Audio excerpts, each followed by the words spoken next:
अपने हो या पराए, सबके लिए हो न्याय। देखो कदम तुम्हारा हरगिज न डगमगाए। रास्ते बड़े कठिन हैं, चलना संभल संभल के। इंसाफ की डगर पे बच्चों दिखाओ चल के। ये देश है तुम्हारा, नेता तुम ही हो कल के। जी हाँ दोस्तों, मैं हूँ कल्पना और मैं दिल से स्वागत करती हूँ आप सभी का मेरे इस चैनल। तो इसी गाने को जीवंत करती हुई है आज की मेरी कहानी। तो चलिए बिना देर किए हुए मैं आप सबको वो कहानी सुनाती हूँ। एक समय की बात है, एक गांव में जुम्मन शेख और अलमू चौधरी नाम के दो व्यक्ति रहते थे, जिनके बीच बचपन से ही दांत कटी दोस्ती थी। इधर जुम्मन शेख की एक खाला थी जो विधवा थी। उनके पास ज़मीन जायदाद तो बहुत था, पर कोई संतान नहीं होने की वजह से वो जुम्मन शेख के साथ ही रहती थी।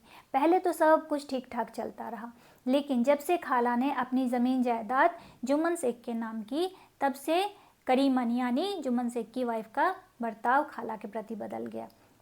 खाला को न समय पे खाना मिलता और न ही समय पे कपड़े मिलते।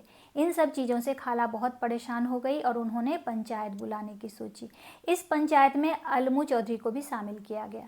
अलमू चौधरी के मना करने पर खाला ने उन्हें ईमान का वास्ता दिया और अलमू चौधरी आ गए पंच बनने के लिए। तब पंचायत ने जुम्मन शेख से सरपंच चुनने के लिए कहा, तो जुम्मन शेख ने खाला की ओर इशारा किया कि खाला ही चुनेंगी सरपंच। तब खाला ने अलमू चौधरी को सरपंच चुना और पंचायत ने दोनों पक्षों की बात सुनी। दोनों पक्षों की बात सुनने के बाद पंचायत ने ये फैसला लिया कि खाला के पास इतना जायदाद है जिससे साल में बहुत अच्छा इनकम होता है, तो इसीलिए जुम्मन शेख को खाला को हर महीने सैलरी देनी होगी, अन्यथा 3 महीने के अंदर खाला का सारा संपत्ति वापस कर दिया जाए। ये सुन के जुम्मन शेख को बहुत गुस्सा आया और उन्होंने अलमू चौधरी के लिए अपनी सोच बदल ली। अब उन दोनों के दोस्ती की नींव लड़खड़ा चुकी थी। अब जुम्मन शेख अलमू चौधरी को अपना जानी दुश्मन समझने लगे और बदले की आग में जल रहे थे। इधर अलमू चौधरी के पास एक जोड़ा बैल था जो बहुत ही हट्टा कट्टा तगड़ा और बड़े सींग वाला था। एक दिन दुर्भाग्यवश एक बैल की मृत्यु हो गई और दूसरा बैल बेजोड़ हो गया। अलमू चौधरी दूसरे बैल की जोड़ी लगाने के लिए जगह जगह दूर दूर हाट में जाते रहे, लेकिन बैल की जोड़ी नहीं लगी। तब अलमू चौधरी ने उस बैल को बेचने की सोची। उधर उसी गांव में एक झुमरू साहू रहता था, जिसके पास एक इक्का गाड़ी था। इक्का गाड़ी जिसमें एक ही बैल की आवश्यकता होती है। जब झुमरू साहू को पता चला कि अलमू चौधरी अपना बैल बेचना चाहते हैं, उनका बैल काफ़ी हट्टा कट्टा और तगड़ा है, तो झुमरू साहू ने अलमू चौधरी को कहा कि ये बैल मुझे दे दीजिए, मैं अभी इसके पैसे नहीं दूंगा, 1 महीने बाद दे दूंगा। अलमू चौधरी ने वो बैल झुमरू साहू को दे दिया। इधर झुमरू साहू उस बैल से बहुत काम करवाता था। रोज दिन में 3 से 4 बार बैल को शहर ले जाता और शहर से गांव लेके आता था। बैल के पीठ पे सामान लाद के, इक्का पे सामान लाद के, और बैल काफ़ी थक जाता था क्योंकि यहाँ अलमू चौधरी के यहाँ बैल को खाना भरपूर मिलता था और काम कम लिया जाता था। और इधर झुमरू साहू के यहाँ बैल को खाना लगभग ना के बराबर मिलता था और काम 4 गुना अधिक कराया जाता था, जिसकी वजह से धीरे धीरे बैल कमज़ोर हो गया और एक दिन बीमार हो गया। एक दिन जब झुमरू साहू शहर का चौथा चक्कर काट के लौट रहा था, तो बैल के पैर नहीं उठ रहे थे। ये देख के झुमरू साहू ने बैल को पीटना शुरू किया। बैल ने जैसे तैसे ज़बरदस्ती अपने पैर उठाए, लड़खड़ाते हुए वो ज़मीन पे गिर गया।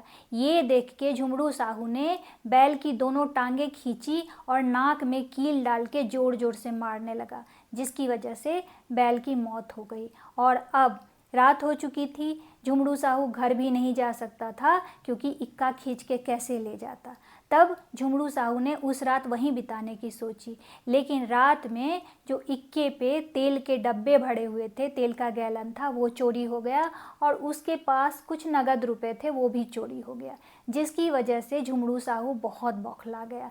इधर अलमू चौधरी 3-4 महीने बीत गए थे, अब तक उसने पैसा नहीं दिया था, मतलब झुमरू साहू ने उसे पैसा नहीं दिया था।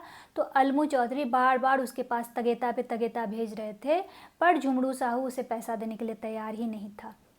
उसका कहना था कि तुमने मुझे बीमार कमज़ोर बैल बेचा जिसकी मौत हो गई, तो मैं पैसे किस चीज़ के दूं। इससे परेशान होकर अलमू चौधरी ने पंचायत बिठाई और इस पंचायत में झुमड़ू साहू ने जुम्मन शेख को भी बुला लिया। जब पंच बैठ गई और पंचों ने अलमू चौधरी को पूछा कि सरपंच के रूप में किसे चुना जाए, तो अलमू चौधरी ने झुमड़ू साहू की ओर बताया कि इससे ही पूछ लीजिए कि सरपंच किसे चुनता है। तो झुमड़ू साहू ने जुम्मन शेख को सरपंच के रूप में चुना। ये देख के अलमू चौधरी का कलेजा धड़कने लगा कि अब तो ये मेरे खिलाफ ही फैसला लेंगे।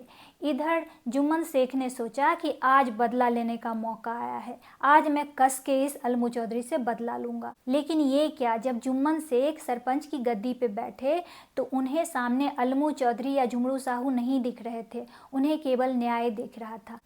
ऐसे में पंचायत ने फैसला लिया कि जब बैल खरीदा गया था वो बिल्कुल स्वस्थ हट्टा कट्टा था, लेकिन उस बैल को पूरा खुराक ना मिलने के कारण और अत्यधिक काम कराए जाने के कारण बैल की मौत हुई है। इसीलिए पंचायत ये फैसला सुनाती है कि झुमड़ू साहू को अलमू चौधरी के पूरे पैसे देने चाहिए और ये 3 महीने के अंदर हो जाना चाहिए। ये सुन के अलमू चौधरी के आंखों से अविरल अश्रुधारा निकलने लगी। उधर जुम्मन शेख भी सरपंच की गद्दी से उठ के अलमू चौधरी को गले से लगा लेते हैं और कहते हैं, दोस्त, जिस दिन तुमने मेरे खिलाफ फैसला किया था मैंने तुम्हें अपना जानी दुश्मन मान लिया था, लेकिन आज उस सरपंच की गद्दी पे बैठ के मुझे लगा कि न्याय तो न्याय होता है, इसमें कोई दोस्त नहीं होता है, इसमें दुश्मन नहीं होता है। तो देखा आपने, न्याय का ना तो कोई जाति होता है, ना ही धर्म, ना ही कोई दोस्त होता है, ना ही दुश्मन, ना ही कोई अपना होता है, ना ही पराया। वो तो केवल सच देखता है और निष्पक्ष न्याय करता है।